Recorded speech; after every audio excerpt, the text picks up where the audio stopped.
Sorry about this. I want to keep this short because we want to have time for the presentation much rather than for our introduction. So I'll keep it quick.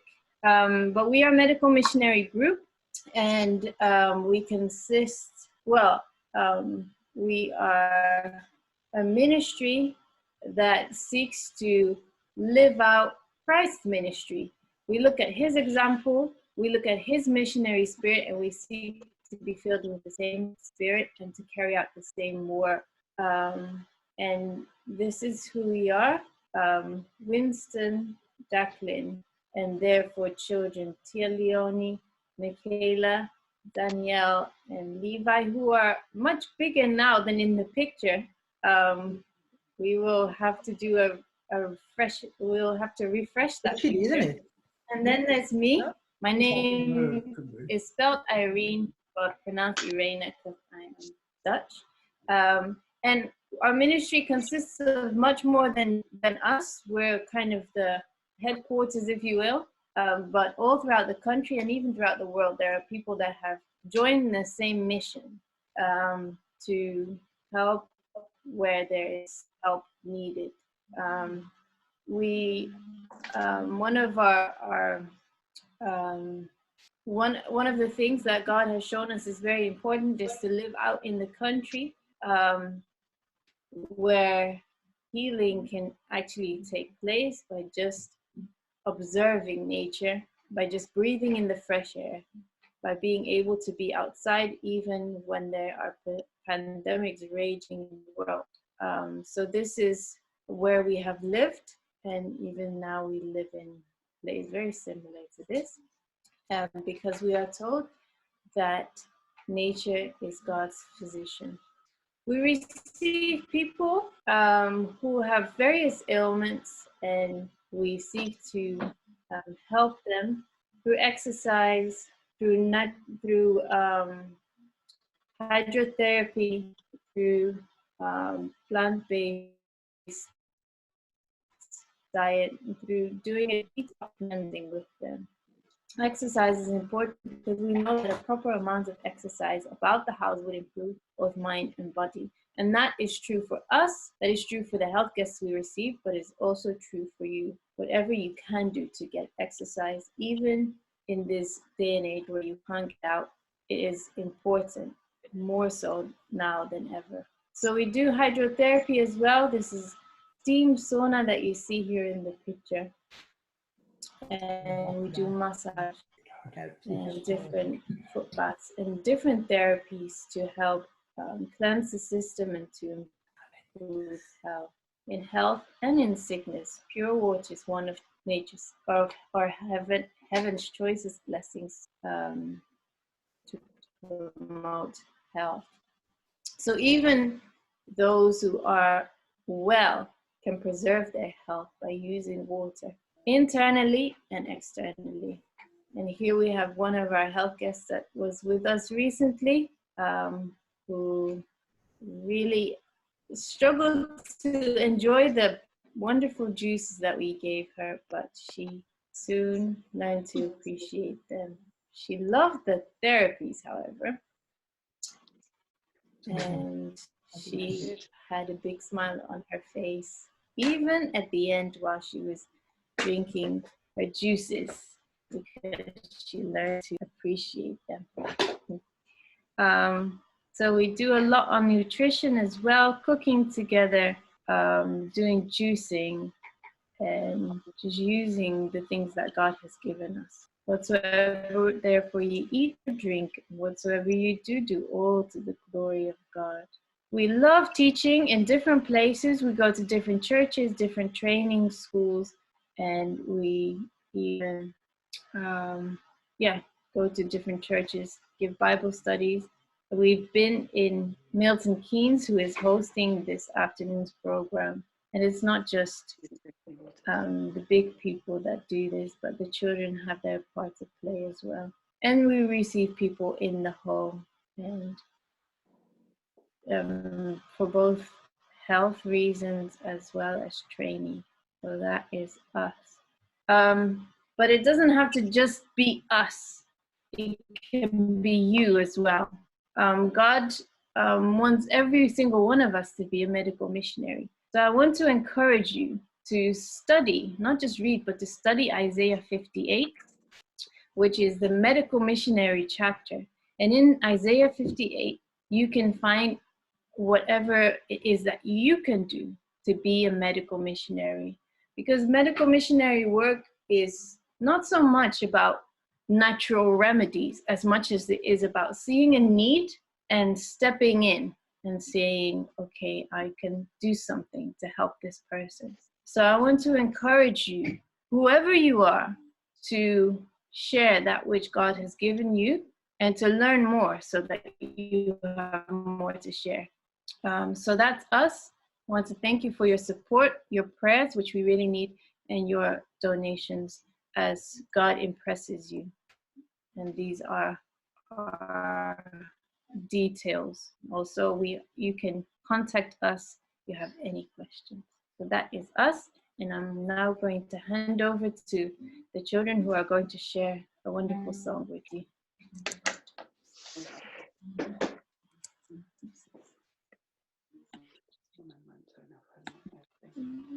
Look, I've asked her to do it.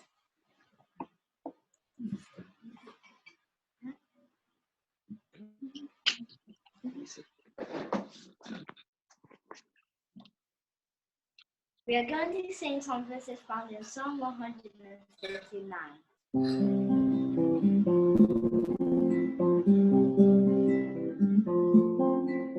Oh Lord, thou hast searched me and known me. Oh Lord, thou knowest my down sitting and my uprising. Thou understandest my thoughts afar. Oh Lord, oh Lord, thou hast searched me and known me. Oh Lord, thou compassest my path and my lying down, and art acquainted with all my ways. Oh Lord, whither shall I flee from thy spirit? Oh, whither shall I flee from thy presence? Oh Lord, thou hast searched me and known me. Oh Lord, if I ascend up into heaven, thou art there. If I make my bed in hell, behold, thou art there. Oh Lord, if I take the wings of the morning and dwell in the uttermost parts of the sea, oh Lord, even there shall thy hand lead, and thy right hand shall hold me. Oh Lord, thou hast searched me and known me.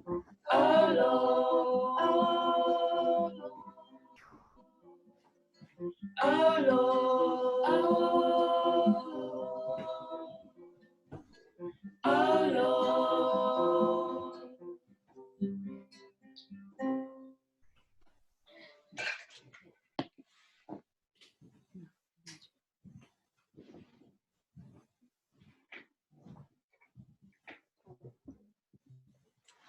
Okay.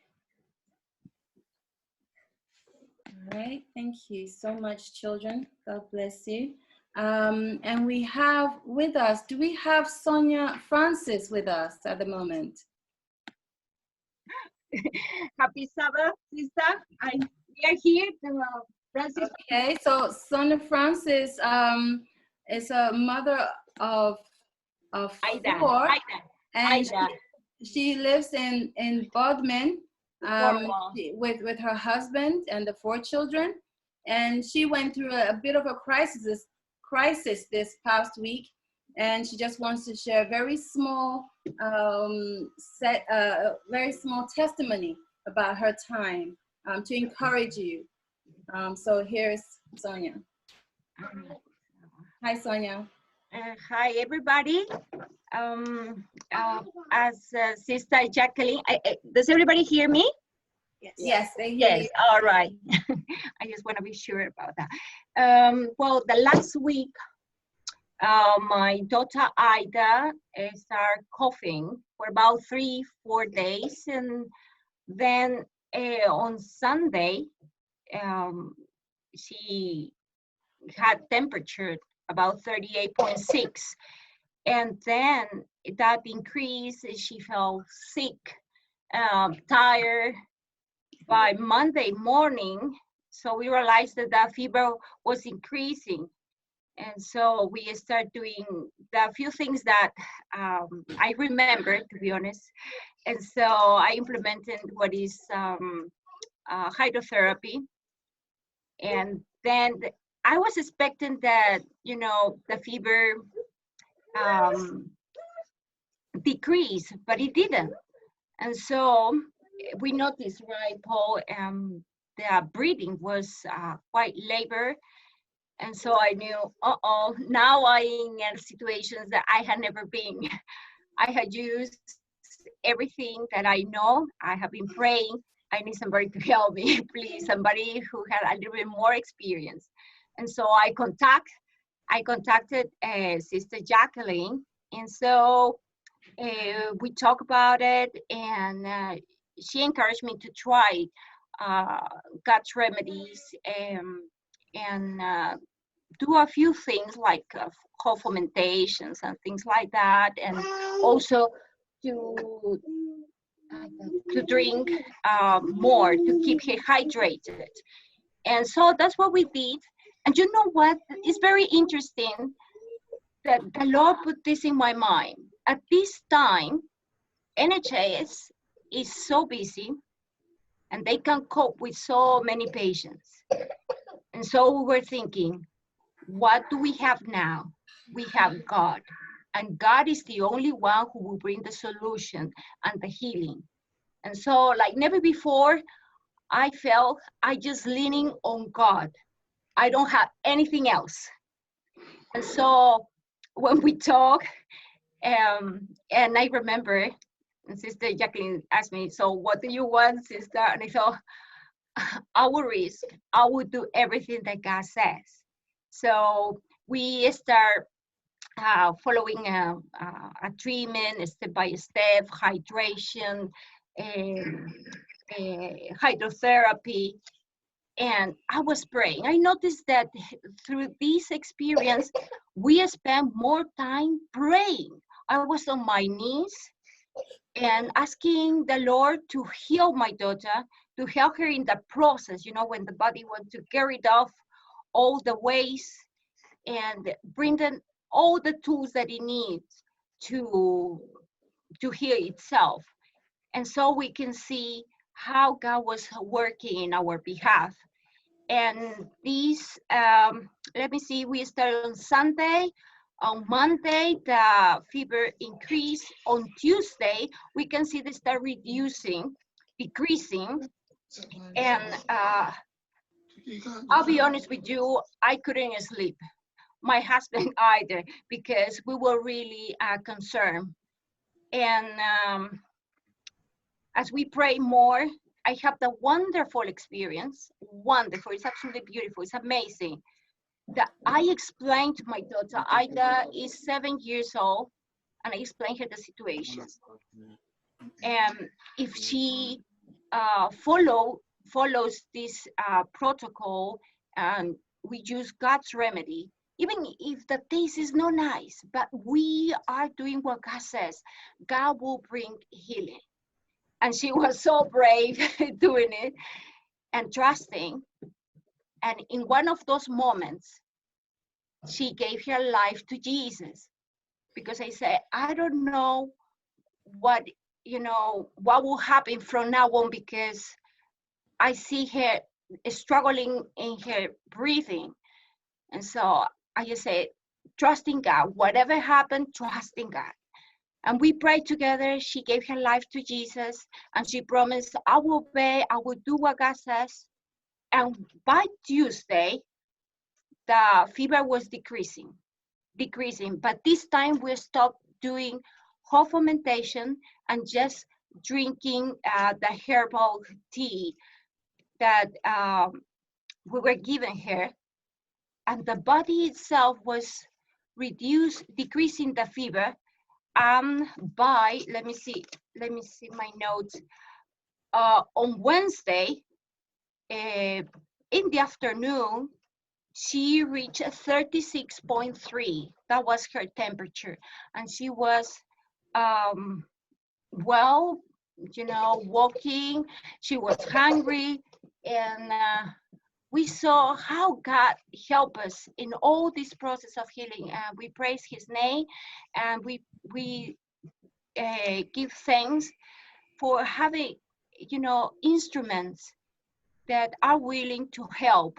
And I'm very thankful for the medical missionary group that is still working in order to help others and to prepare them for God's coming, and to do the best that they can in order to help others as us, as members of the church, to have this personal experience that God is the one who brings the healing. Amen. Praise the Lord. Amen. Thank you so much, Sonia. Sonia was so faithful, and well done to you, Ida, for cooperating with Mommy, because some of those drinks are not very nice. Molly and marshmallow root are not very nice to drink, but they help to break down the congestion of the lungs, and we're so thankful for the Lord. Hello, Brother Paul, Daniel. Hello, Irene. And Say John, Irene. John. John is John there. John, Irene, Ida. It's quite shy now. And Jordan. Jordan. Thank you so much for your testimony. Thank you. Praise the Lord. Bless you. Praise God. Praise God. So Sonia just wanted to give that testimony to encourage us all that God's methods do work.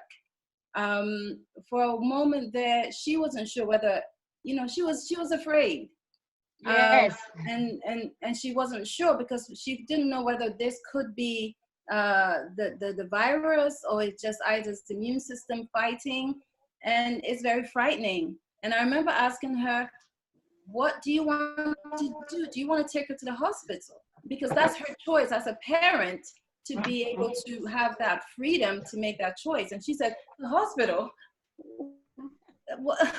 How can I take her to the hospital? I said, okay, I just wanted to ask you because, you know, and she said, no, we'll do whatever we have to do.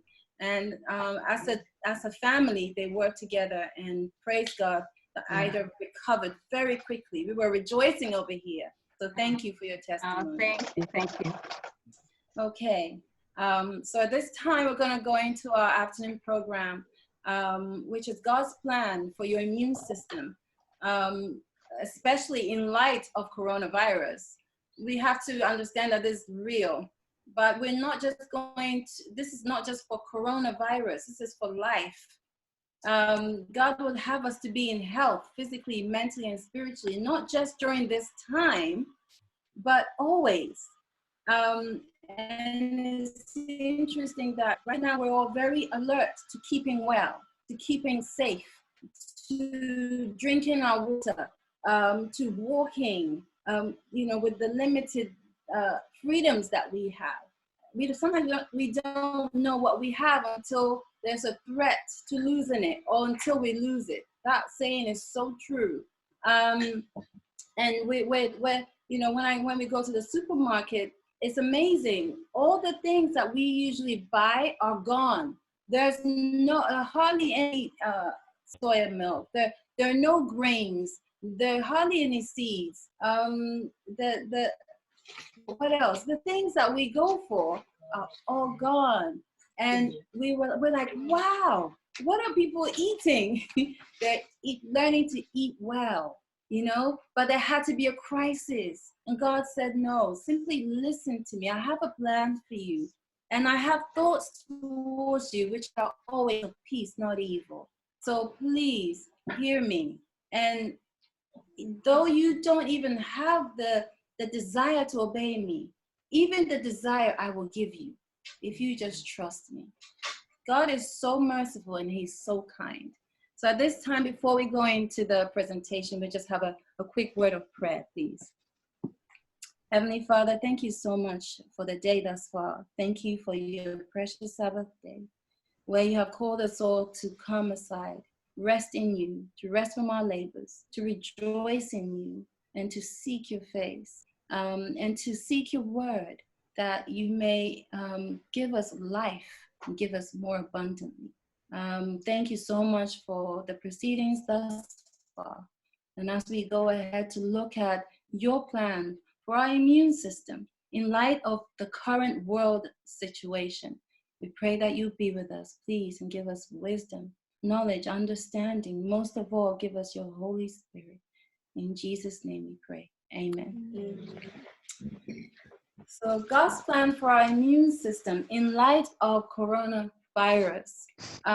There was a PDF that as a ministry we sent out last week. This is basically that PDF. And we just made it visual as well. And we pray that it will be a blessing to you.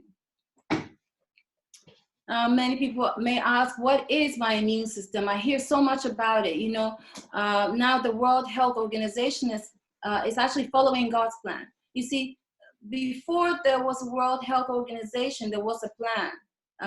And God's plan is godly trust, open air, daily exercise, sunshine, plenty of rest, or proper rest, lots of water, always temperate nutrition. This is the acronym for God's plan. And we hear the World Health Organization now echoing this plan. So you see, but we have to remember that God had it first. But when God had it and gave it to us, we resisted and we fought. And now we find ourselves in a position where we are forced and we are very quick to obey. You know, God gives us choice. We don't adhere to the choice. However, when we're forced into a corner, we find that we obey quickly. But he would have us to obey anyway, regardless of whether, you know, we need it or not. He knows our needs better than we know our needs. So what is your immune system? Well, the immune system is an amazingly intricate collection of specialized and not so specialized cells, organs, and structures, the mission of which is to identify and destroy foreign invaders before harm is done to the body. So you see, your stomach, your whole gastrointestinal system is part of your immune system. And so if you have stomach disturbances, or you have gastric problems, if you're not absorbing your food properly, or if you're not digesting properly, that needs to be identified and resolved, because it does serve as part of your immune system. The various bacteria that live in your gut, part of your immune system. You have good bacteria, you have bad bacteria, but we need to encourage the good bacteria and discourage the bad bacteria, because if the bad ones overtake the good ones, you have a problem with imbalance in the system. And oftentimes you get a condition called candida, and that can manifest itself in many ways. So it's really important that we know that the immune system is basically the army within your body, and is there for your good, to fight invaders, foreign invaders that are not supposed to be there. And who are these invaders?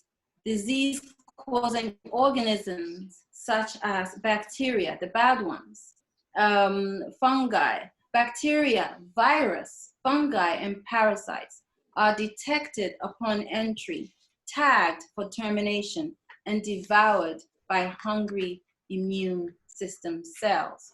So the whole point of the immune system is to recognize a bad bacteria, virus, fungi, and parasites. And as they enter the system, tag them for termination. And then another group of immune cells devour them. Amazing. This system is so intricate and so beautiful. So we constantly need to be increasing our white blood cells. Now, if I smell pollen and then my immune system starts to overreact, because pollen is not dangerous, it's not a bacteria, it's not a virus, it's not a fungi, it's not a parasite. So why is my immune system overreacting? Again, I need to strengthen my immune system. My immune system is basically doing what is called friendly fire. It's firing that which is not in itself dangerous. And so then how do I train my immune system to know what is dangerous and what is not? It's all about boosting. And as we talk about that, basically following God's plan and using certain vitamins and minerals that we might be deficient in, it will enable the immune system over sometimes a very short space of time, sometimes longer, to be able to distinguish between good and bad. At the moment, we are in the throes of coronavirus. It's a virus. It's an interesting virus because it is behaving in a way that right now we have not been used to. We're not used to. It seems to proliferate very quickly. It spreads very easily, and so we are at odds. We are completely disarmed. We don't know what to do, and that's where God says, "I have always known what to do." God always has the answer. Okay, so what is the difference then between regular viruses and this particular virus? Why we're all on lockdown? The main thing that differentiates coronavirus from other flu pandemics is that it spreads easily and widely and it appears to attack specific organs like the lungs. So I was speaking to someone earlier who has asthma. So if that is your weakness, then the virus, has, I suppose, a more of an upper hand if certain things are not implemented very quickly. And we've discovered that many people, unfortunately, have lost their lives, and we're praying for their families and loved ones. And we are also encouraged to share this message with others so that they in turn may share it, and we can be more informed and less fearful, but ready to meet the challenges that face us with God's abiding help and presence. Another problem with coronavirus is that symptoms don't appear immediately and as severely as did SARS. So coronavirus is harder to identify and isolate early. Many people don't even know they've contracted it, and they are spreading it without realizing. So we are told. So some people are also asymptomatic, which means they don't necessarily experience the symptoms that some people experience. So in this way, it's quite tricky. It's duped the medical science, and we're all at a loss. But again, God is in control. It appears to spread from person to person and transmitted through respiratory droplets when someone coughs or sneezes. Now, not everybody who sneezes necessarily has coronavirus, or even everybody who coughs, because the cough is quite distinct. So yeah, the infection can also be contracted by touching a surface or object that has the virus on it, which can spread to the nose or mouth if hands are not washed thoroughly.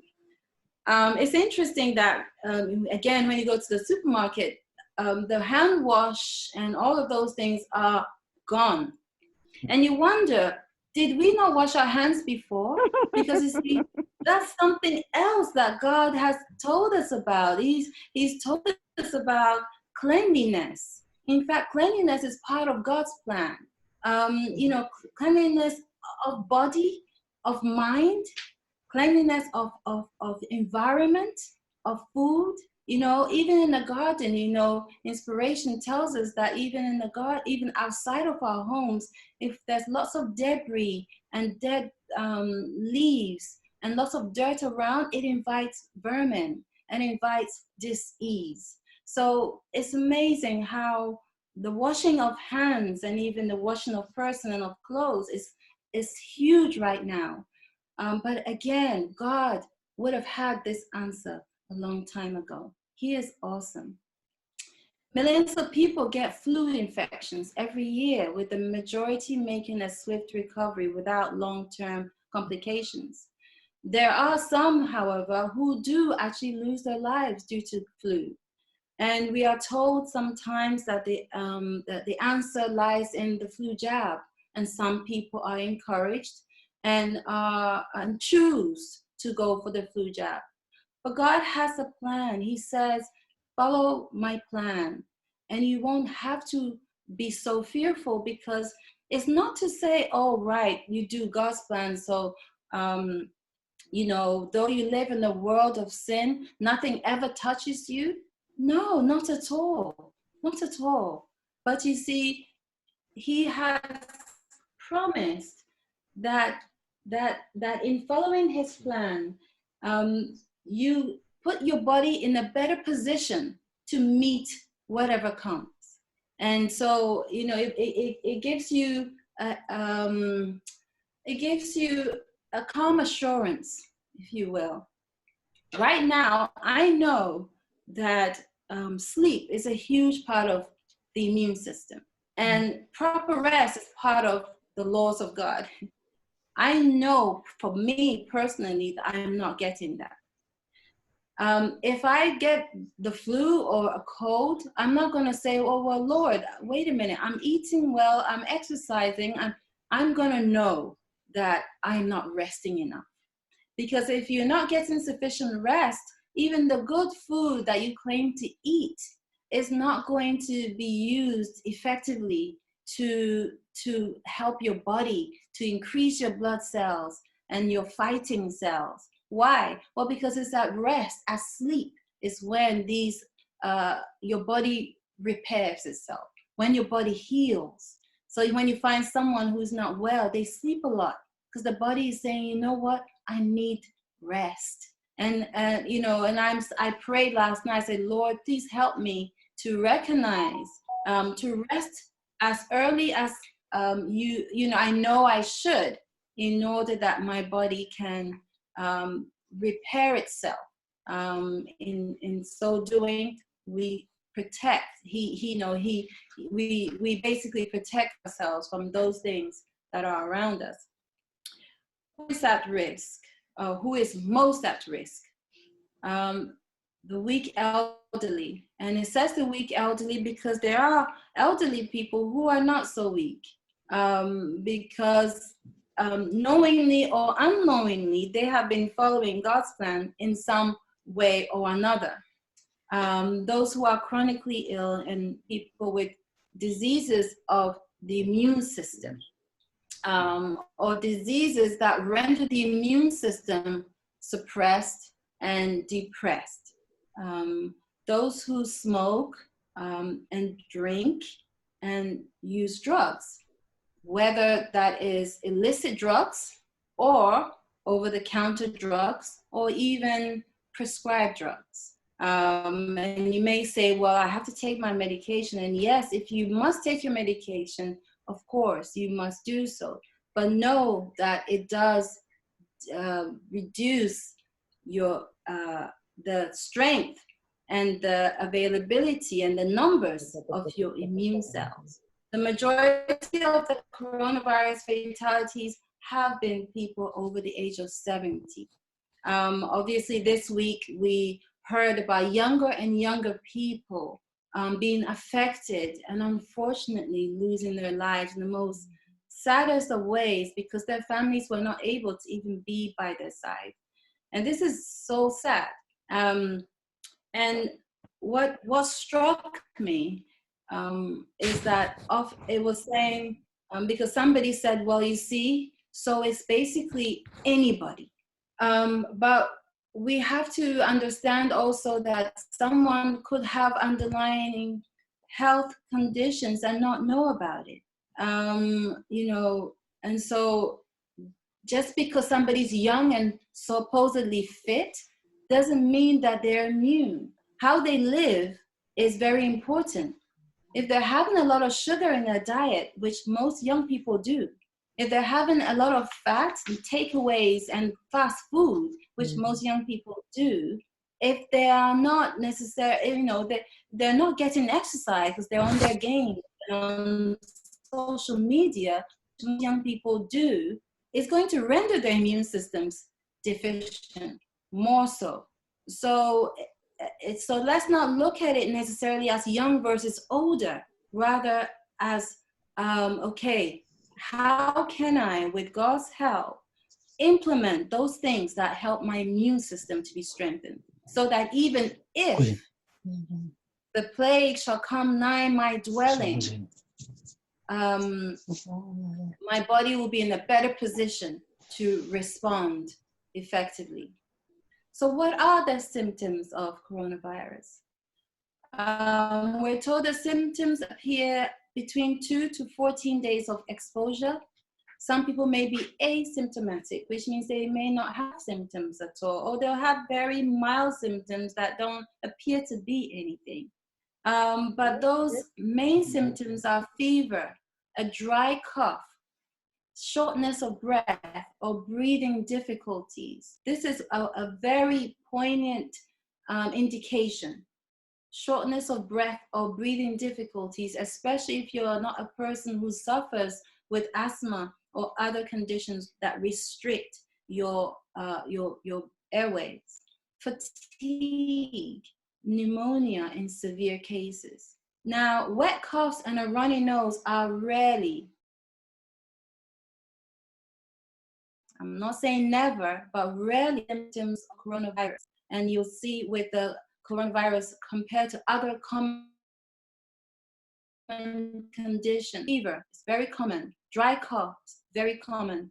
And you have to distinguish between a dry cough and a wet cough. If you're coughing and you're bringing up sputum, then it's very different to cough that you just cough and cough and cough. Nothing comes. That's the lungs trying to free itself. But as we have discovered with coronavirus, it creates a very sticky glue-like mucus that coats the lungs. And so unless that mucus is broken through and broken down, it basically renders you incapable of breathing. Shortness of breath, headaches sometimes, aches and pains sometimes, sore throat sometimes, fatigue sometimes, diarrhea rarely, runny nose again rare, and sneezing not usually. But with the common cold, again, sneezing is common. With the flu, sneezing is not so common, but it can take place, as with allergies as well. So this helps to differentiate, because you might be feeling under the weather and immediately the first thought is, oh no. And that fear itself suppresses your immune system. So we don't want to live in fear. God has not given us a spirit of fear, but of love, of power, and a sound mind. And he wants us to be in health physically, mentally, and spiritually, because he knows that we are all three. And if one area is fine but the other isn't, it tends to impact us in a negative way. So, rather than sitting in a corner fearful to move, God ceases to, he wants to empower us, not to be unwise, but to be wise, not just for now, but unto salvation. Natural help. There are lots of things that God has put in nature to help us. What an awesome God. Chinese researchers are hopeful that heat, but with the onset of spring and summer, that it will help reduce the spread of the virus. And atmospheric pressures, we can't determine exactly what is going to happen, but the hope is very real, because previously other viruses have been stemmed somewhat by warmer temperatures. Then some say, well, if that's the case, how come it's in Africa? How come it's in the Caribbean? How come it's in areas that are, typically tropical? Well, we have to remember that once the virus is in the body, it cannot be eradicated by heat alone. So you can't say, well, I have it, but I'm going to go to Ghana and I'll be okay. Perhaps the sunlight and the heat will help, but it will not just completely, cause the virus to disappear. The body still has to work it out. But sunlight, you see, what is so amazing is that every single one of God's plan cleanses. So having somewhere to lay your worries and stresses, so as to not to diminish your immune system and stress your mind and your body, cleanses. Breathing fresh, clean air and breathing correctly from your diaphragm and not from your chest, which is shallow breathing, cleanses. Daily exercise cleanses. Sunshine has a wonderful cleansing mechanism all by itself. Proper rest cleanses. You find that in the morning you want to go to the restroom. Why? The body has cleansed itself and is now wanting to expel what it has cleansed. And that's why your water, your urination in the morning is so concentrated, because all the cleansing that's been going on through the night is concentrated in that urine. It's so crucial that we drink more water. Water cleanses every area of the body. You're made up of over 75% water. Your kidneys need it, your brain needs it, your skin needs it, your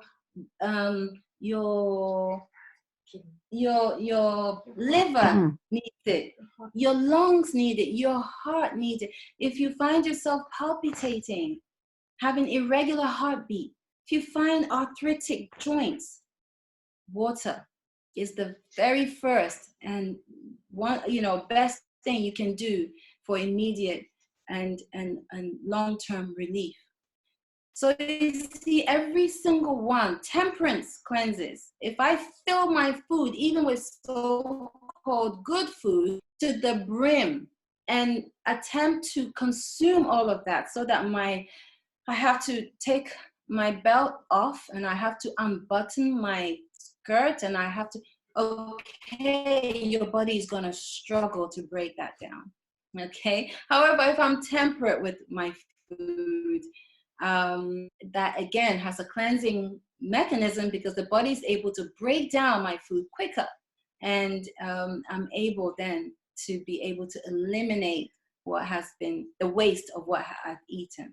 Okay, so it's very, very important. However, maintaining heat in the body is also essential. So having cold drinks and cold water and ice and those things already before this virus was never good for us, but we did it anyhow, because I like my water cold. Unless it's cold, I won't drink. That is detrimental. But sometimes it's good to know why. Why is it best to drink warmer water? I don't actually personally like warm water. I like it slightly hotter than warm if I'm going to drink it warm. You know what I mean?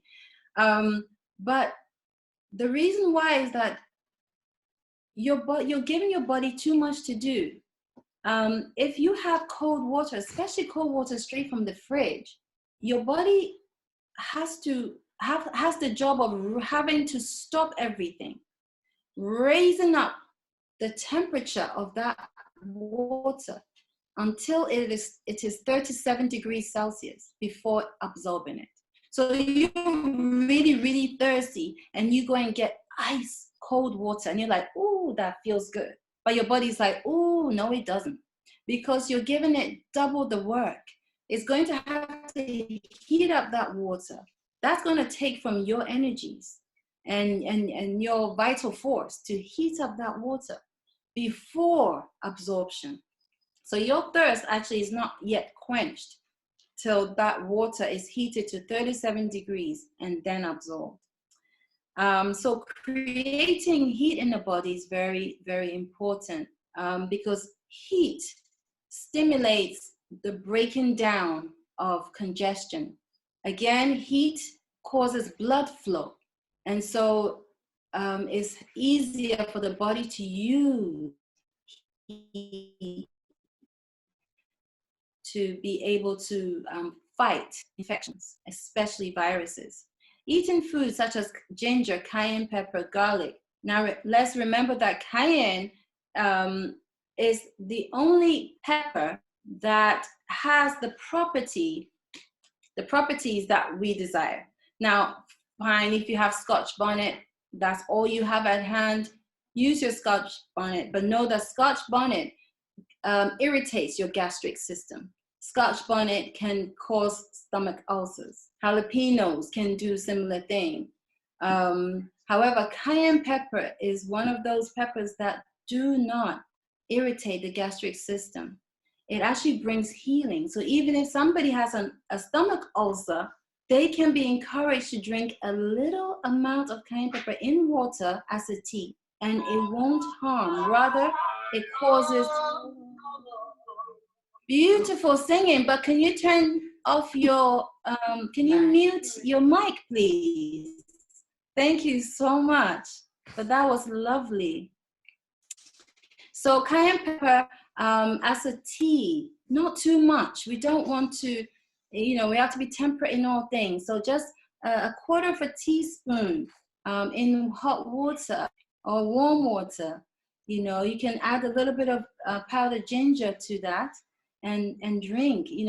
A teaspoon of raw honey would be good as well. If you just have shop bought honey, that's good enough. Just don't overdo it, otherwise it becomes counterproductive.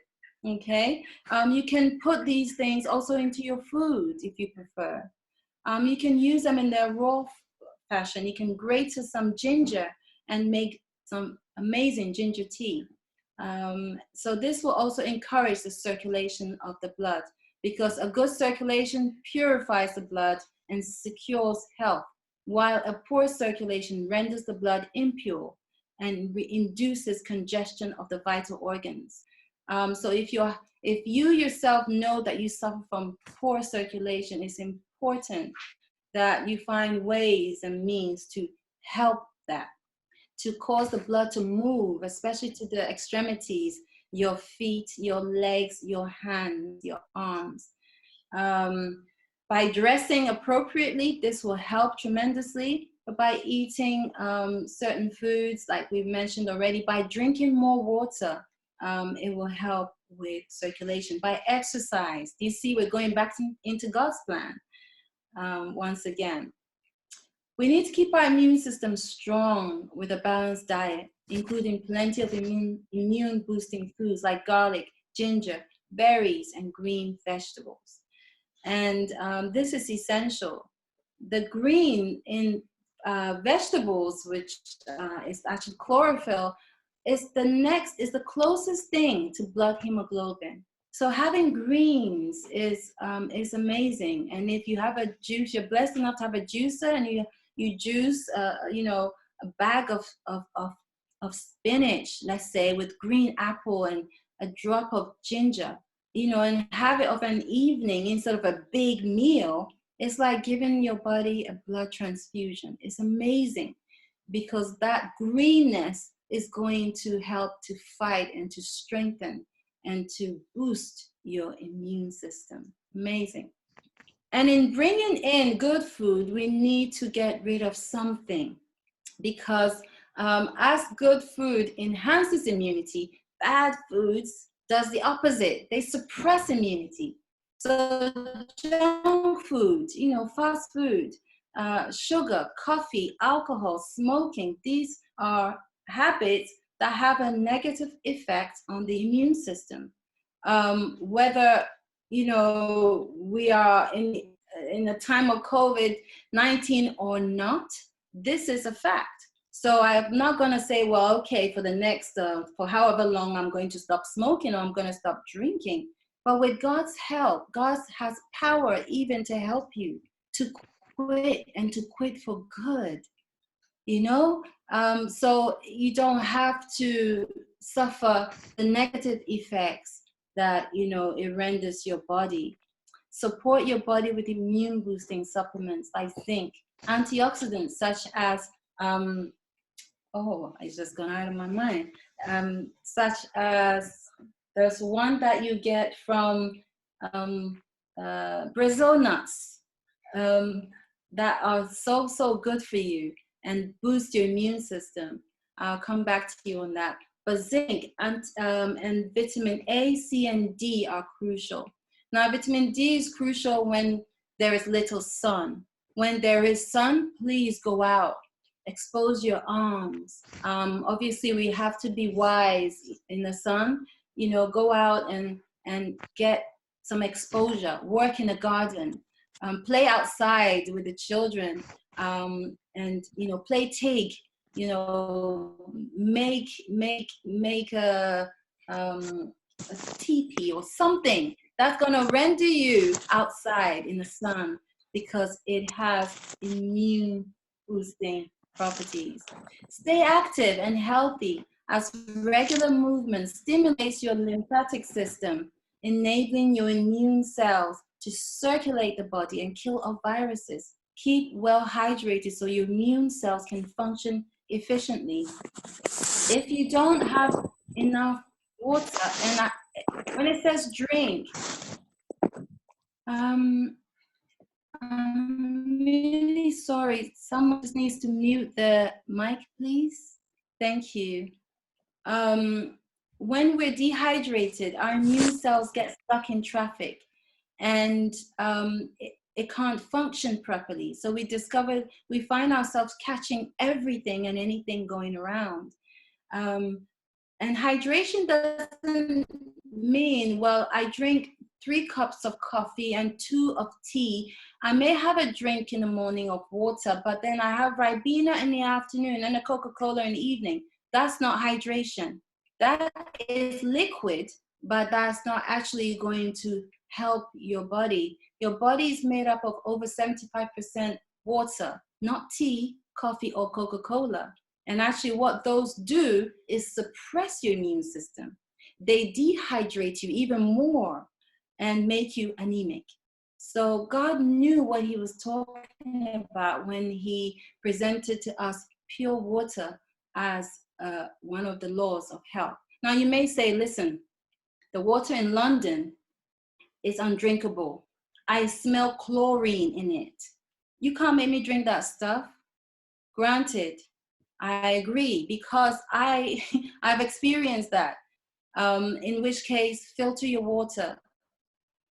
Even if you can just get a Brita filter to start with, that is something. And then if you have charcoal filters and other types of filtration. But water is not an option. Drinking is essential. What about other supplements that may help our immune system, especially in light of the virus that we face at the moment? There are plenty. We have here N-acetylcysteine, we have elderberry, we have spirulina, we have beta-glucans, we have glucosamine, we have selenium. That's what I was thinking about, the antioxidant that is very high in Brazil nuts. We have zinc, lipoic acid, resveratrol, which is high in grapes, especially if it's eaten with the grapes, especially the red grapes. vitamin D, turmeric, poke root, licorice root, some kind of pre and probiotic. It could be even just non-added sugar, non-dairy yogurt, you know. Tesco have their own, and so does Asda. Mullein is an amazing herb that is very, very good to break down congestion of the lungs and the respiratory system in general. I have also marshmallow root. Now you can't see me, but I have these right here. Maybe I'll show it to you at the end. Marshmallow root is another very, very good one, and it helps to decongest the mucus collection in your respiratory system. Oregano, whether as an essential oil or even as a herb, is fantastic. If you brew it as a tea, you know, oftentimes Levi, my youngest, used to have respiratory problems in the summer, especially. He used to have allergic reactions, and one of the things that were fantastic, that a concoction that we used to make was oregano, thyme, sage, basil. And so he would come in and he would demand it. He'll be like, "Mommy, it's time for tea." And I'll know exactly what he means, because he can feel his chest filling up. Another amazing herb that we use that is going to be plentiful very soon, and I would highly recommend you start picking, is nettle. Nettle is an amazing anti-inflammatory, is it's an amazing antihistamine. So even if it affects the eyes, you can get cotton wool, you can boil it, strain it, and apply it to the eyes by the use of a cotton bud or cotton wool. You can drink it, you know, and it's very, very powerful. We have your stragglers. We have Allicin Max, which are garlic capsules for those who can't stand garlic. And I understand why sometimes it can cause upset. Sometimes the smell itself is offensive, and you like, I can't take it. Well, it's the smell actually that creates the allicin. So that's where the potency of garlic lies. However, there is help. Allicin Max can be obtained from the likes of online stores like Amazon, and it's very, very potent. In case of sickness, in case of a virus or bacterial infection, instead of running to get antibiotics, which, guess what, suppress your immune system, if you take 2 capsules of Allicin Max 4 times a day, just as you would take antibiotics, trust that by the grace of God and with much prayer, within 3 days, your body was going to start to recover. And that's just you doing allicin. It is amazing. But of course, as well as that, we need to follow God's plan, because taking the allicin but being dehydrated is going to be counterproductive. There are many other supplements. Vitamin C is an important vitamin for the immune system. It helps make antibodies and immune cells to protect us against viruses and bacteria. So we need to increase our intake by eating kiwis, citrus, greens, cabbage, the very things that we hate or that we do very little of. For additional supplementation, perhaps we can boost if you are very deficient with supplements of vitamin C, taking up to about 10,000 milligrams when you're unwell. In the case of maybe contracting corona, you would go to those lengths to boost your immune system to be able to fight. Okay. Obviously, the brain will tell you when saturation point has been reached. If you find yourself, basically your stool starts to get a bit watery. Vitamin D plays a pivotal role in helping our bodies to ward off infection. It helps T cells, which are soldier cells, to seek out foreign invaders and destroy them. By the way, cheese shuts down your T cells. So you can be getting plenty of sun. You're like, yeah, I'm great. My T cells are really happy. But then you come in and have a huge cheese meal. Your T cells are now asleep for some time. So low vitamin D can make you prone to infection. That's why in the winter time, you know, we have the winter blues. We have a lot of infections in the winter time, and that is largely due to indoor living, poor circulation of our homes as well as our bodies, and also a lack of natural sunlight. It's best to get a blood test to check your levels before supplementing. But in this environment, the recommendation really is to supplement anyway. You know, between 400 and 800 international units. And those with low levels may need to supplement even more. I have to admit and say that in the autumn, winter months, up here, we live in southern Scotland, southwest Scotland. It's beautiful. And I have to say that we get more sun than higher up. But even so, I personally, every other day, I take 10,000 international units during the winter, especially. And the children take it according to their age. The least is 400 international units. The darker you are, the more you need. After doing much research on vitamin D, if you are a person of color, you're more susceptible to suffering from high blood pressure and even diabetes because of a low vitamin D levels. So, you know, at this time, we can't all go and get our serum vitamin D test done at our local doctors, but we can supplement anyway. If in doubt, take at least 800 international units a day. Zinc is a vital mineral required for over 300 processes. Vitamin D actually is responsible for over 400 different processes as well. We need it for our immune system to work efficiently. And again, those T cell generals are very important because you see, they direct the other immune fighting cells to tell them what to do, when to do it, how to do it. And they keep everything measured accordingly.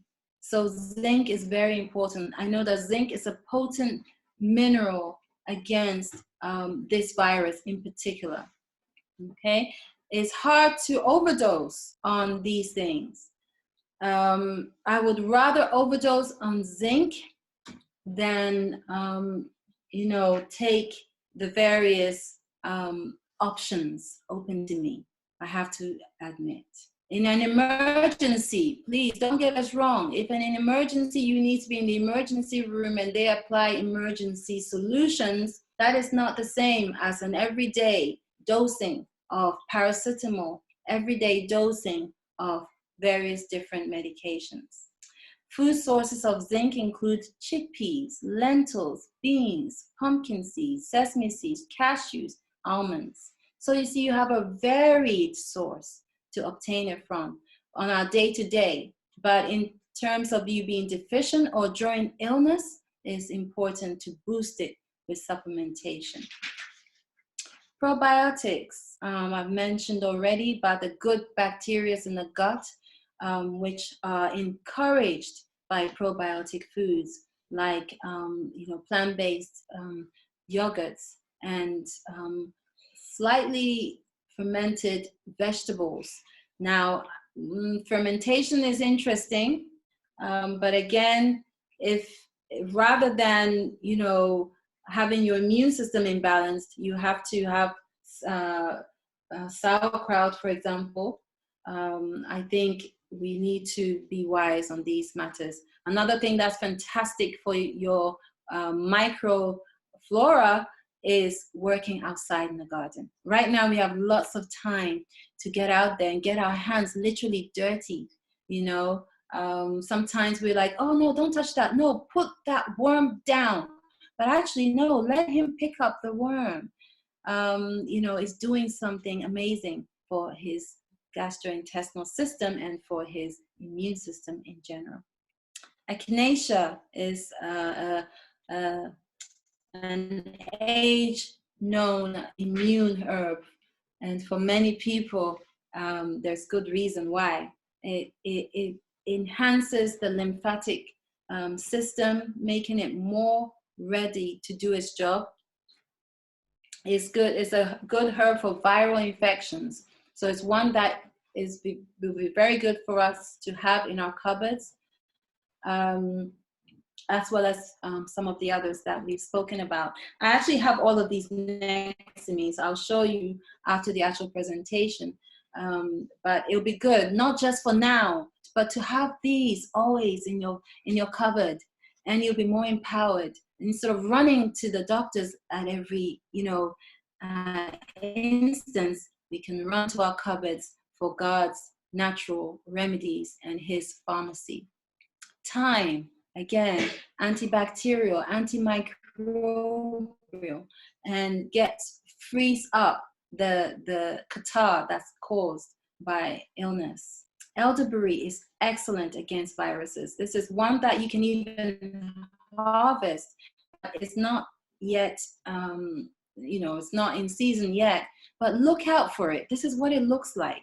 As you go for your walks, look out for elderberry, because you can store it and it can be a wonderful fight against viruses. Wild cherry or marshmallow root and mullein, all these are amazing for breaking down congestion of the lungs and airways, and to loose up and expel the mucus that is formed. One of the insidious nature of coronavirus is that it attacks the respiratory system, and it renders the lung able to function, and therefore it coats the airways with the mucus that it produces. Is so awful. And if you make a tea out of marshmallow or mullein, it is fantastic. You remember also that God's methods work in conjunction with the body, and therefore by nature of that happening, it takes longer. So you may do it one day, like vigorously, and you may not see an immediate response, but please don't be discouraged. Keep doing it, knowing that if he has promised, he is faithful and just to fulfill his promises.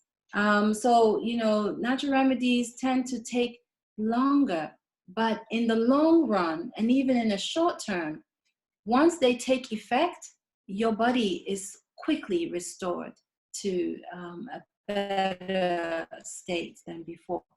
Capitalize on free herbs like red clover, sticky buds, and nettle, as I mentioned before. This is what red clover looks like. So, as we go for our walks in the coming days and weeks, let's be more purposeful. Look out for red clover. Okay, children, this is what it looks like. Point it out to mommy and daddy, or whomsoever you're with, and pick them. Take a bag with you when you go. Take little scissors and gloves and cut some nettle. Put it in these bags. Bring it home with you. These are your medicine. God is so amazing. Sticky buds are interesting. They are long, stringy, sticky plants. Yeah? How do I know? Well, they're long, and if you pull them and you throw them at your brother or your sister, it sticks to them. It's really funny, but as well as doing that, you can just put them in the bag, and they are fantastic for your lymphatic system. So you can bring it home, put all of these in a tea, add a little bit of honey, and enjoy an afternoon tea instead of your black tea and black coffee and some other hurtful drinks. Have a concoction of your wonderfully gathered natural teas. What about therapies that can be done for relief? And this is for any ill health. This is for anything that impedes on the functioning of your lungs or on the respiratory system, or a sore throat for any reason. Salt water gargles are perfect. Himalayan salt is best because it contains less toxins and has more minerals. And you need less of it, really. It's very, very helpful to gargle and to enable the throat to be coated with it. Perhaps morning, afternoon, evening, you could do this. So in the morning after brushing your teeth, gargle. At night after brushing your teeth, you could gargle and leave that salty taste, though perhaps unpleasant, in the throat so the salt can continue to do its work. What about water therapies? Oh, there's plenty. We do a lot of water therapies, and you see the internal bodily functions and organs responding favorably. It's amazing. A hot and cold alternating shower strengthens the immune system. You see, because hot for long periods of time, so for example, if you just having a hot shower for a good 15 minutes, which some people love, that's actually not as good for you as you think, because hot for a long period of time actually decrease your immunity and decrease your internal organ function. Again, the other extreme, cold for a long period of time does the same thing. It decreases internal organ activity, and that's why sometimes being cold and not being properly clothed and being outside for a long time slows you right down and sometimes induce hypothermia. However, if you're doing 3 minutes hot and 30 seconds cold, that is going to boost, because the heat is good for drawing blood and the cold pushes the blood away. The heat again draws the blood. So you've got this ebb and flow effect of your whole body, and you come out feeling invigorated. And even if you're not feeling well, you feel a lot better for it. So please try this, not just for coronavirus, but for life. Some people are like, you're going to have to fight me before you get that cold water on my back. Well, I have to say sometimes we actually do. And we have, but you see, after about 3 days, people come up and say, listen, now I do not scream when that water touches me. In fact, I welcome it. That's amazing. So start to do it. Maybe you can start with 1 minute hot, 10 seconds of cold, yeah? And then work your way up. We all have to start somewhere. So just do it little by little and progressively work your way up, and you'll find that it feels amazing. Again, hot and cold foot baths are very effective for increasing red and white blood cells. 3 minutes hot, 30 seconds cold, or less if you choose, but working your way slowly up. It is very, very effective in case of ill health. If someone has a very bad temperature, if it's possible for you to help them to sit up, even if they sit on your knee, and you have a hot foot bath and a cold compress to the head, this is very, very useful because it draws the congestion from the head to the extremities. In case of a fever, don't panic. Keep hydration very high because the body is working something, is killing the virus, is increasing the body temperature in order to render the virus incapable of harming you.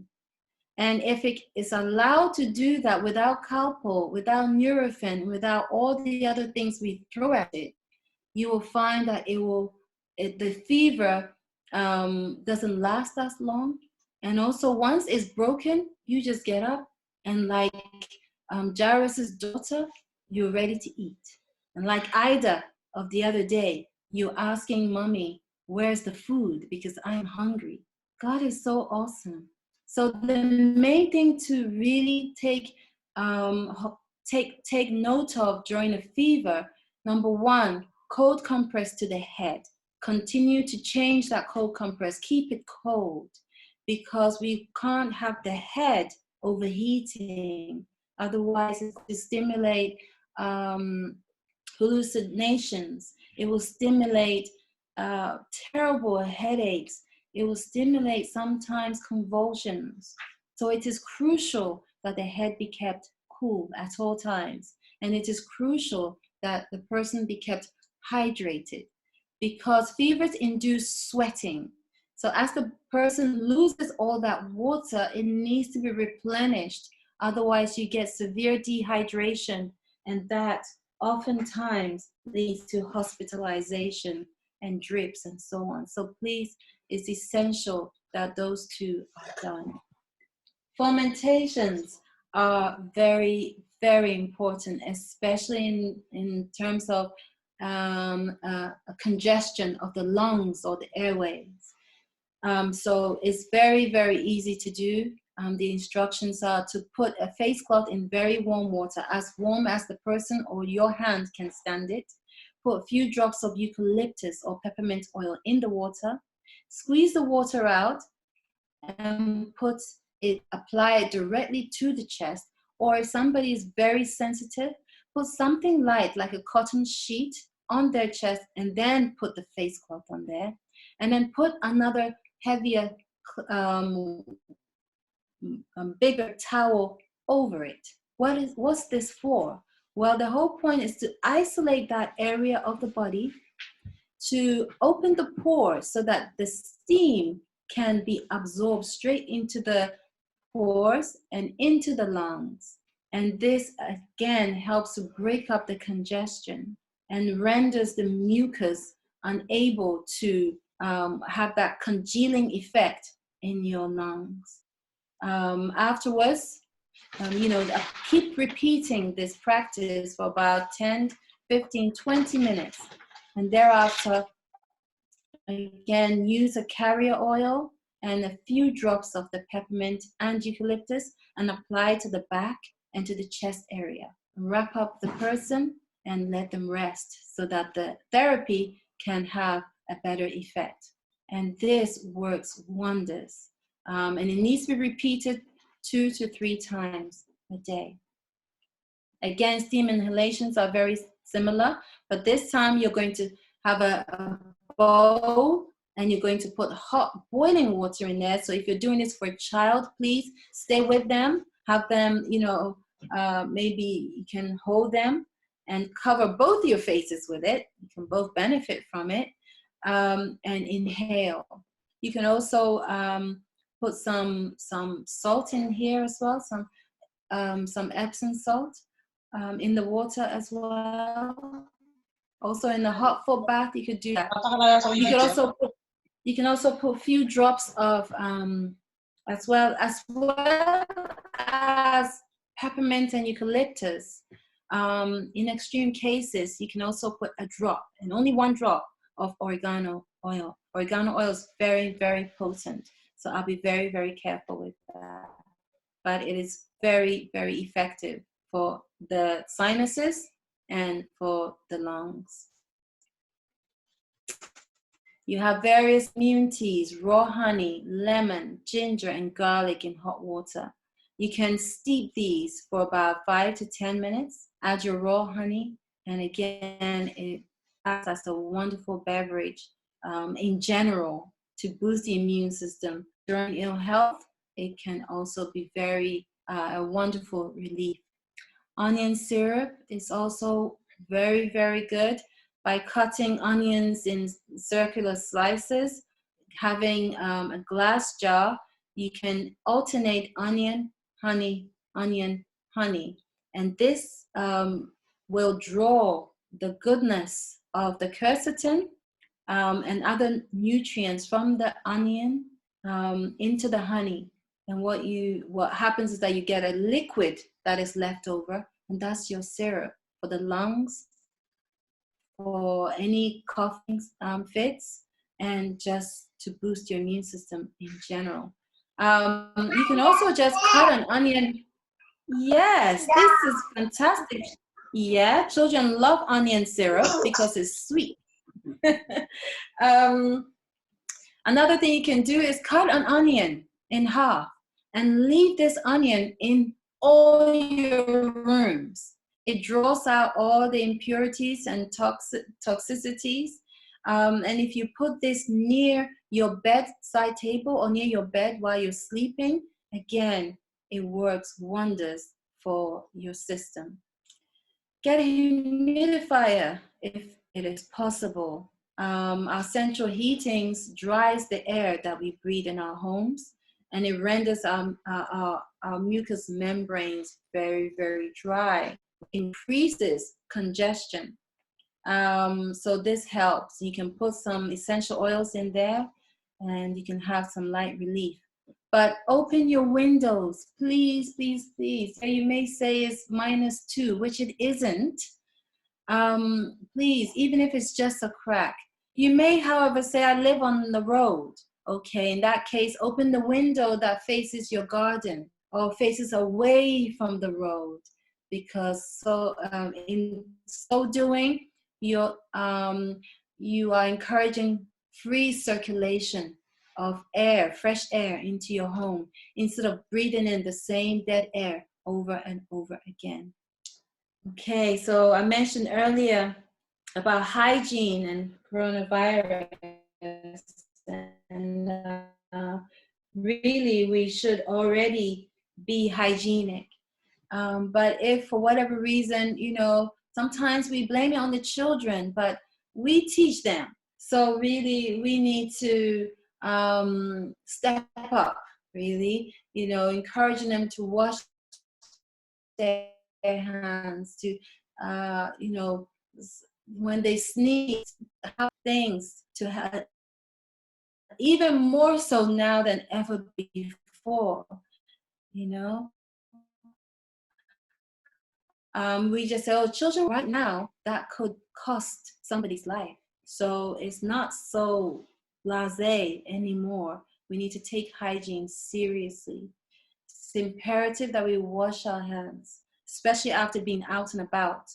Wash our clothes too, and take a shower. So we need to make sure they're clean for us, and that we can be comfortable. And spring is here. Let's all get our cleaning products, well, hopefully natural, and such as vinegar and baking soda and Dettol and alcohol, and let's clean our homes and give spring always gives us an excuse to clean after the winter dark months. Use cleaning alcohol, as said before, especially when you are dealing with corona, and Dettol as well on surfaces. Usually I would say just use vinegar, but if you are dealing with corona, it's really, really important that certain cleaning agents are used. Persistence of coronaviruses on surfaces. Here you have how long it takes to eradicate from plastics, from paper, from glass, from wood, from steel, from surgical gloves, even from aluminium. This is amazing. We've never had to think like this. It is very unnerving, but don't be fearful. Simply be purposeful. God has armed us with so much information, not to make us afraid, but to actually liberate us from that fear, because fear is not part of his plan.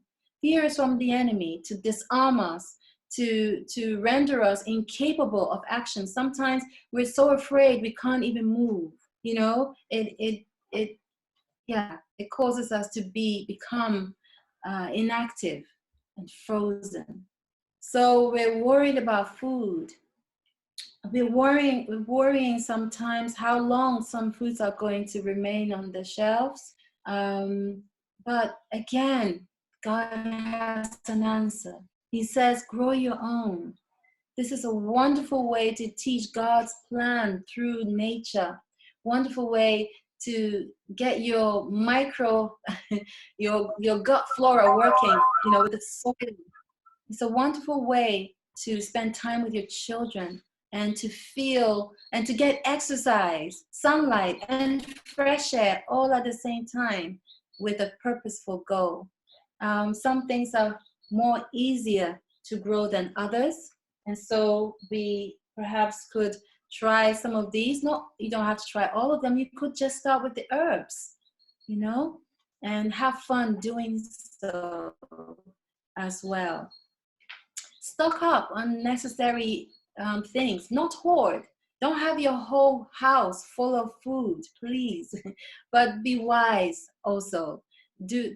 Store those things that are easy to store, that do not rot easy, and that is healthful, and that can last long as well.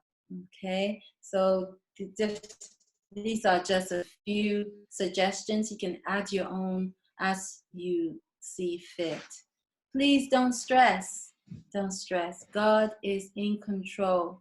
He really is. And it may seem like you may ask, well, where is he then? Some of us are thinking that it is actually God who's bringing these pestilences upon us. But if we read Matthew 24, we'll discover that it has not so much to do with God, but it has everything to do with the evil one. But we are told that these will be signs that will come on the earth at the time of Earth's closing history. There will be pestilences, and we are in the midst of a huge pandemic. God did not think, the inhabitants of the land are doing evil. Let me zap them with corona. No, God is not the author of evil. He never has been, and he never will be. Now, we may say he's allowing it. We are told that these things must come.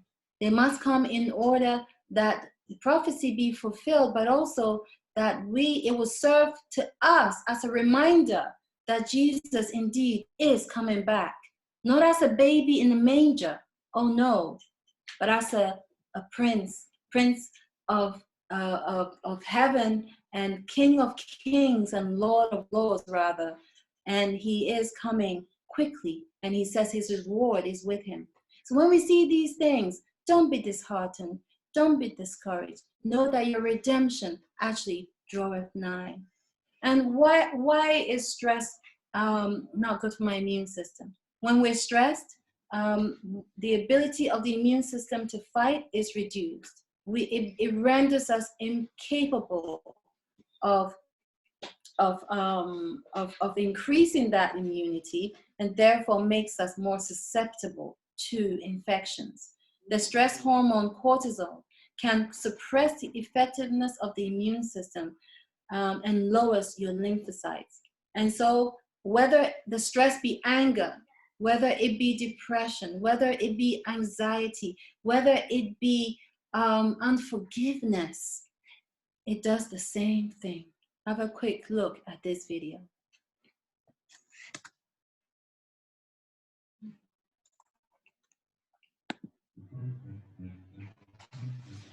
We now understand that there's a complex biochemical link between stress, the immune system, and illness. When we're stressed, the brain causes the release of chemicals which go through the bloodstream and activate the adrenal glands. The adrenal glands, in turn, give the body a shot of some very potent hormones, adrenaline and cortisol. Both give us a boost of energy, highly useful for survival. But when the stress is continuous and unremitting, cortisol continues to be released into the bloodstream.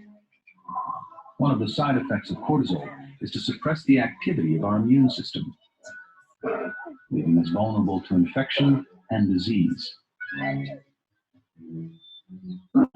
Lower the stress, and you lower the risk of infection. Okay, so as we consider these things, we pray that God will empower us to sing and bless his name. Singing increases your immunity. Why? Because the Bible says a merry heart doeth good like medicine, but a broken spirit suppresses the immunity. It dries up the bones, and it's in your bone marrow where your blood cells, whether it's white or red, are created. So you see, there's so much science in the Bible, especially about your body, as well as about our natural world. I'll leave you with some very, very encouraging text. 1 Peter 5:10. But the God of all grace, who hath called us unto his eternal glory by Christ Jesus, after that ye have suffered a while, make you perfect, establish, strengthen, settle you. So these things come not to destroy us, to prepare, to settle us, to establish us, to perfect our characters. You find everywhere you go, if they're not afraid, so afraid that they can't smile, they're smiling. They're helping each other. Do you see?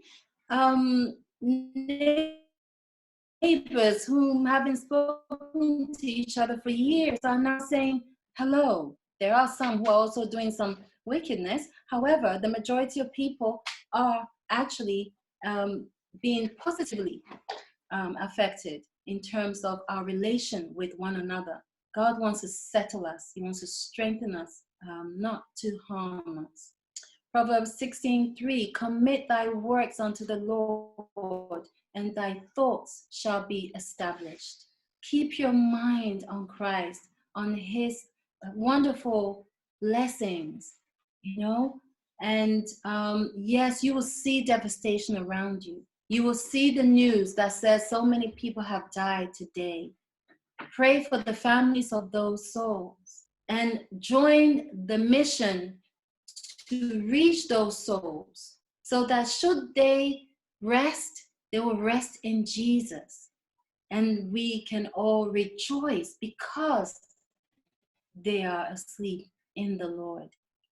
2 Corinthians 4:8-9, we are troubled on every side, but we're not distressed.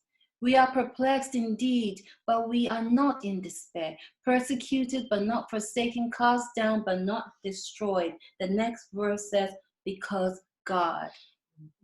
And he is able to keep us in every tribulation if we just take hold of his strength. Philippians 4:6-7, be careful for nothing, but in everything by prayer and supplication with thanksgiving. Don't forget the thanksgiving. Let us make our requests known to God. And in so doing, we can leave it there, leave it with him, because what the result of that is that you have peace. Peace that surpasses understanding. Yes, peace in the midst of corona, because it is Christ who is keeping your heart and your mind, to keep you in perfect peace as we continually keep our minds stayed on. You may say, oh, come on, life is not like that. I'm going to the shop. I don't have my mind stayed on Christ. Why not? Why not? Keep your mind always stayed on Christ. Have a verse, a song, sing and rejoice. And when you do this, you actually affect and infect other people. So, we can't go too close. But if you're singing, if you're smiling, these are infectious things. But they cost nothing and they do no harm, but they can only do good. You know what I've started doing? I've started skipping down those quiet, monotonous aisles. Yes, it brings smiles to people's faces. It also makes me laugh. as I look at people looking at me in a very strange way. Daniel 10:19, it said, "O man greatly beloved, fear not, peace be unto thee, for be strong, yea, be strong. And when he had spoken unto me, I was strengthened, and said, let my Lord speak, for thou hast strengthened me." God has so much to say to us, especially at this time. He has made us.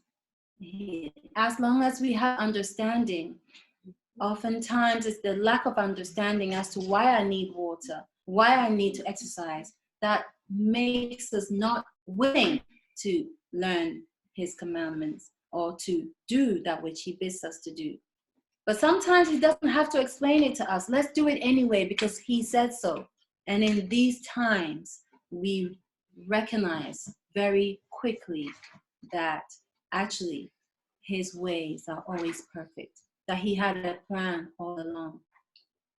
Godly trust, open air, daily exercise, sunlight, proper rest, lots of water, always temperate, nutrition. This is the foundation of God's plan.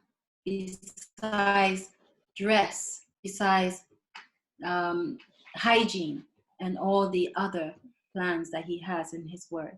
And I pray that we are encouraged by these presentations, not just to do those things that are outside of ourselves, but also to search our hearts and root out that which would cause us harm now and eternally. The anger, the unforgiveness, the quick to critique and criticize one another, the quickness to put each other down and to suppress one another. Let us take hold of God's strength, and he has promised to make peace with us. Mixing of fruits and vegetables, I can do that. But what about my problem with intemperance? He seeks to help us to render ourselves to him so he can have control. And the end is joy and health of physical, mental, and spiritual. It is good for me that I have been afflicted, says the psalmist, that I might learn thy statutes. We are learning this right now, and some of us are more readily to learn it. Why? Because we are afflicted. We are threatened on every side.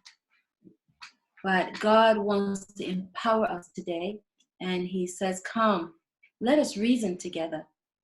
And I pray, and we pray as a ministry, that you will take note of some of these or all of these laws of God, that you may be in health of body, mind, and spirit. And if you are not in health, that you may recover.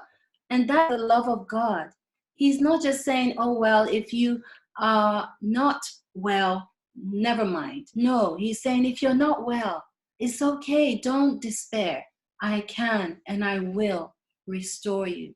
He says, I will restore health unto you, and I will heal thee of thy wounds. So at this time, I want to open it up for perhaps question and answers, or perhaps Sister Rhonda, did you have something to say or add as we come to the end of our presentation?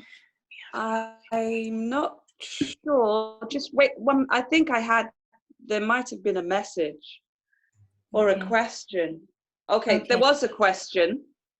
And it is there a danger in losing some nutrients by preparing some food in a pressure cooker, i.e. cooking beans that have been soaked overnight?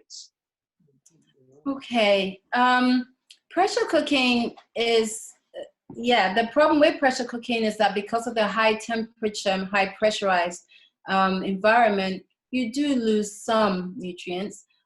It's interesting, somebody asked me this question some months back, and I looked into it. And the information tends to be mixed, in that you do lose some, but not enough to say don't do it at all. However, I don't use a pressure cooker. I soak my beans for about 2 days, changing the water regularly, and then cook it. If you soak it for 2 days, you won't need a pressure cooker. And if you have issues with gastrointestinal problems because of beans, it is because you don't soak them. And because soaking them breaks them down. It releases the acids that make it trouble with the stomach. And even so, when you're cooking it, throw away the first water. You know, sometimes you see it frothy, throw that away, rinse it, and put it back on. And you'll find that your beans will not take very long to cook at all. Don't add salt at the beginning. That's another thing that makes beans very hard to cook. Add salt at the end. Because if you add it at the beginning, it will make the beans very hard. Okay, so pressure cooking, try. I don't personally do it. If you have to do it because of lack of time, fine, but it's best to soak the beans for longer and cook them on the hob for a shorter period of time. Okay. Okay, there was another one. Sorry to the participants whose questions I skipped. It wasn't a deliberate thing. It was, oh yes, here. So the tea you mentioned that breaks down mucus in the lungs, what was it? It's mullein and or marshmallow root. So I have marshmallow root here. It's a whitish looking root plant, and you just boil it. I would boil it maybe 2 tablespoons of the plant, of the root, in maybe 500 mils of water, and then boil it. When you're boiling roots, it's good that you boil it for about 10 to 15 minutes, and then let it rest for about 5 minutes, and then strain it and drink it. You can add another 500 mils of water, and the second time, and boil it again and drink again, after which time you might want to change it. But this is very, very, very good. If you don't have it, or if you try to order it, but it's not coming very soon, and you have in your cupboard mixed herbs, or in your fridge, basil, oregano, thyme, sage, what else? These are fantastic for breaking down congestion and mucus in the respiratory system as well. And also oregano. Oregano is fantastic. Okay, another question? Okay, yeah, there is, and this one's probably close to my heart. Is ice cream okay? Or only sometimes in the summer? Anything that is cold is going to render your body in a less favorable position. That doesn't mean that, oh wow, she's taking everything away. We can't even have ice cream. Yeah, once in a while. No. It's interesting, the children, we wouldn't buy ice cream from ice cream van, but we would buy like, Swedish glass, or like Levi says, something. We'll make our own ice lollies now and again. And usually it's near meal times. It wouldn't be after meal time, because what happens is that if you eat a big meal and then you have an ice lolly, it will stop your digestion. So now and again, they'll make their ice lollies, and they'll have it in the summer, before, maybe once they know that the meal is within 20-30 minutes away, they'll have it, and then give the body's time to assimilate that, and then they'll have their food. So now and again, perhaps, but it's not the best, because ice cream, as you know, is full of sugar anyhow. So sugar depletes the immune system. Yeah. You catch my drift. Yes. Someone said that chamomile is also good for inhalations. Is that? Oh, that's very good. I guess because it's a good relaxant. But in the case of a very mucousy congestion, maybe it's a little too gentle. So yeah, make it to drink by all means. But yeah, if it's not so bad, I think it would be good. But if it's something very strong, maybe chamomile might be a little bit too gentle. But yes, it has a relaxant effect. So that I can imagine that would be good. Okay. Okay. Someone's asked about supplements for children. For example, vitamin C, which one can they give the children? Okay, you mean vitamin D, did you say?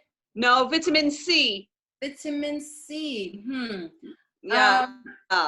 I would have to have a look and forward something, but we don't necessarily take vitamins. I don't necessarily give my children vitamin C. I make sure they have their citrus a lot, and have lots of raw foods, as well as the cooked, but mostly raw, making sure that they have their lemons, and they do like lemon. I put lemon in food a lot. We use it a lot for dressing. So I try to obtain it naturally as best as possible. Something that they do take is vitamin D, especially in the autumn, winter months.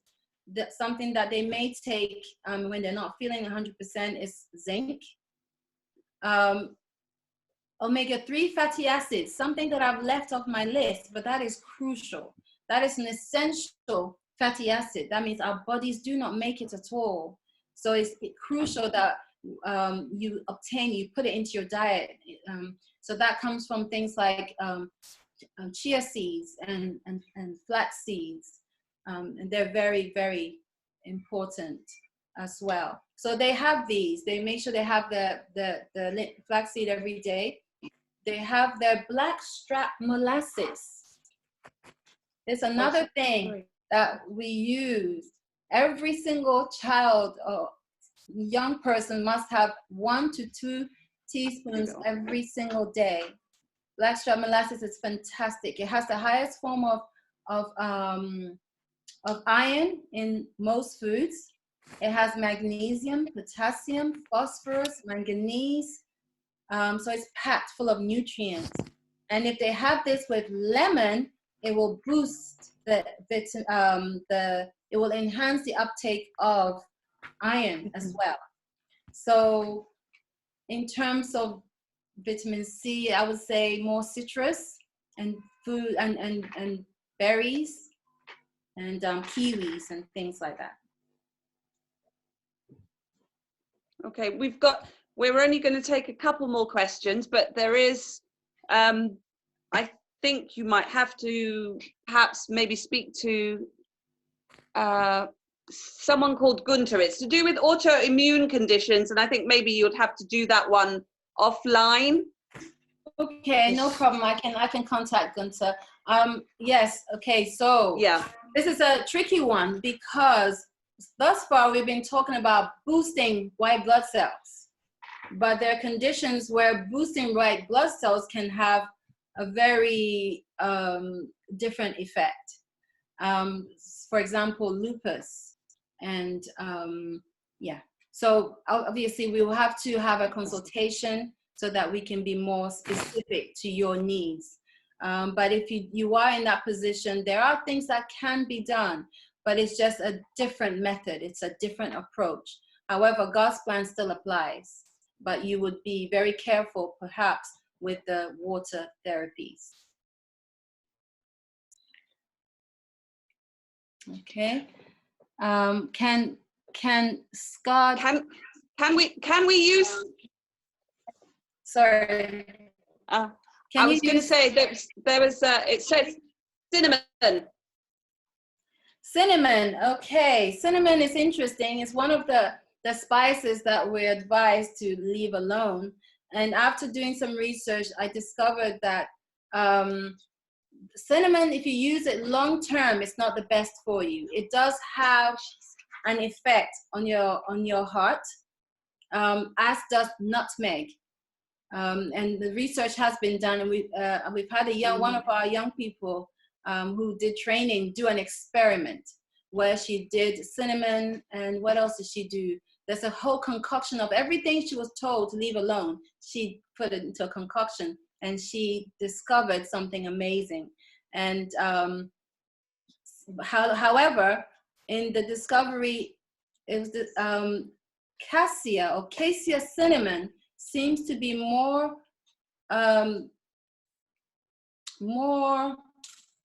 had a more of a negative effect than Ceylon cinnamon. Ceylon cinnamon, spelled Ceylon, tends to be softer and calmer, but they have a similar properties in terms of positive properties to help bring down blood sugar, and to help in certain situations with circulation. If you have to use it, use Ceylon. He's given us one very good herbs as well as licorice. Licorice is another anti-coronavirus spice, you might call it. It's very, very good. So yeah, if you have to use cinnamon, try Ceylon cinnamon, and even not for long term. But cassia cinnamon is more, affects the body more negatively than your Ceylon cinnamon. Okay. There was just some information that lobelia is also a good herb for the respiratory system. Yes, it is. Thank you.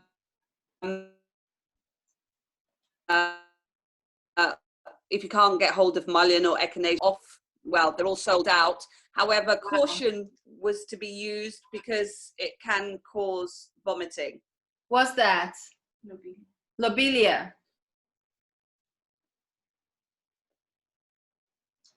Sorry, what can cause vomiting? Lobelia. Mm-hmm. Yes, that's very true. If you use too much. That's right. That's right. It's why we try to stay off those things that can be problematic for those who are not used to using them. Lobelia is very effective, but like you said, it can, if you're not sure about it, it can have a negative effect. Okay, there's also, and this is another question which I think you have to speak offline afterwards. It's from Farragon. It wants to know how to take care of someone recovering from COVID. Oh, recovering. Use all the things that we've talked about. Use all the things we've talked about. The natural remedies, the supplementations, the fomentations, the inhalations, and give them food that build. Okay, they may fancy fish and chips, but that is not going to build them up. That is going to actually suppress and prolong healing. So give them live foods. If they're struggling with salads, juice it or blend it. Anything that is alive will bring life to the body, increase their hydration. Take them for a walk, even if it's around the house, and encourage them, with verses, lets them know that they will get better, and that every day that, you do the things that you do will bring strength. God has promises, I will bring it health and cure. So, his promises are always true. So all those things that we've talked about, it's not just for when you have, but it can also be if you have, they can also come back. They can help you fight and fight more effectively, especially things like golden seal, zinc. I would definitely do golden seal, zinc, echinacea. One more thing, and acetylcysteine. These are very, very good if you already have it and you're trying to recover. Okay.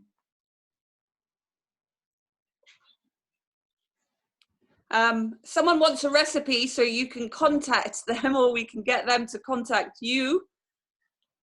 Okay, recipe for sauerkraut. And oh wow. Okay. Yeah, you'll you'll share that with me. I'm happy to share it somewhere. No problem. So it's mine. And also, I have this lady's number. She says she has someone suffering from coronavirus now and wants advice on what to do. So I can send you her number. Yes, please. Okay, so you can contact her. Yes, please. And yeah. Any other questions? Oh, okay. There was. Oh, right. From HM to I understand that's president. And therefore has okay, just the last one now, and on the blackstrap molasses. Yes. And this person is saying that they're processed in okay. They're processed in, and therefore is that so? Aluminium. Oh, they're processed. Is that so? Well, oh, that's something that I'll have to look into. Thank you very much for bringing that to our attention. I suppose it depends where and how. But I think traditionally, I think they are. But I do not believe that these are, but I can't categorically say. So I need to investigate, and I will definitely be able to get back to you on that. Because right now, I can't say definitely no. Obviously, we know that aluminium is not good for us. So okay. Yes. Yeah. Someone's asked if you're happy to share points. If I'm happy because to, this was recorded, so if share your PowerPoint presentation. Oh, right. Okay, they need to get in touch with us. You know, something else that we're making available in the coming months is training. We are passionate about training others because we believe that everyone should be able to do this. And usually when you do enroll in training with us, we make certain PowerPoints available to you. So perhaps you can get in touch and we can see how we can arrange that. But that's for everybody. There is training going to be available in the coming months. So if you are interested, please let us know. We need more soldiers on the field, and we need to, reach souls for the Lord soon return. So yeah, please get in touch. This is our final question. Just someone wanted to know what the benefits of nettle tea was. Oh, nettle. It is huge. Nettle is antihistamine. Nettle is good for anemia. If you have anemia, it's good for the blood. It's a blood cleanser. It's an estrogen as well. So it is good for not just cleansing the blood, but the other channels of elimination. It's good for, what else does it have? It's good. Oh, it's good for clarifying your hair. It's very, very good. And it's natural antihistamine. It's got lots of chlorophyll. Actually, if you put on gloves and you collect lots of nettle, this is like a Romanian friend taught us this. You collect lots of nettle and you wash it, and then you boil water and you steep that. You just simply put the nettles in the water and take them out. Putting them in the water disarms the sting. So you put it in the water and take it out, and then you chop it up and you make nettle stew. It is delicious.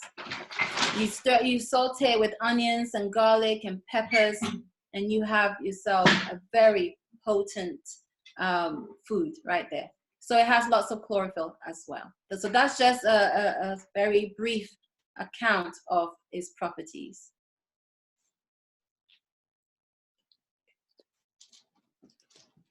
Okay, we're slightly frozen.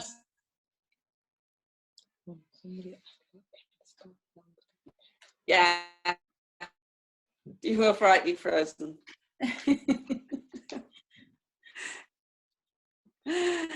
Okay, I think that's it, Jacqueline. There might be a few in there that you have to look at. Who's that talking on the side there? You have to look at afterwards. But I want to say a huge thank you to you guys, the time, the effort, the everything. There have been lots of messages coming up, people saying they've been blessed. It's just wonderful, and I know I've been blessed. And obviously, I just want to say to everyone out there who's listening that these guys, as they said, are a self-supporting ministry. They're not supported by SEC, by Scottish missions, etc. So you can get hold of their details. And if the Spirit is leading you, they're happy to accept donations. But also, as Jacqueline said, they do training. They have health visitors. Obviously, we can't have health visitors at the minute. Or just if you want a break and you want to go somewhere, I can tell you it is beautiful. And I went as a health visitor, and as Jacqueline said, some therapies I loved and there were others that weren't so nice to love, but you get used to them. And screaming in the shower with the cold water, don't worry about it. They're not listening. You scream away, feel happy to scream. But I just want to say that it's not just the treatments and the therapies, although they were great. The actual spiritual side of it all is the thing that really had an impact, especially on me. And that's the part that, I don't know, you don't have your iPad on, you're not on the TV, you're not even looking at your messages. And that part of it is the part that actually, I think, does the healing process, the spiritual side. And that's the side that's really important. So again, if you want to make a donation to these people, tell me, it's worth it. The ministry that they're doing is fantastic. We should all be medical missionaries, because especially in this time, and not just for this time, but the everyday things, not to pop the pills and, you know, just to know what to do for ourselves and for others. It's a blessing. So again, I want to thank you, brown people. We look forward to doing some more sessions, not just because we're locked down, and by God's grace,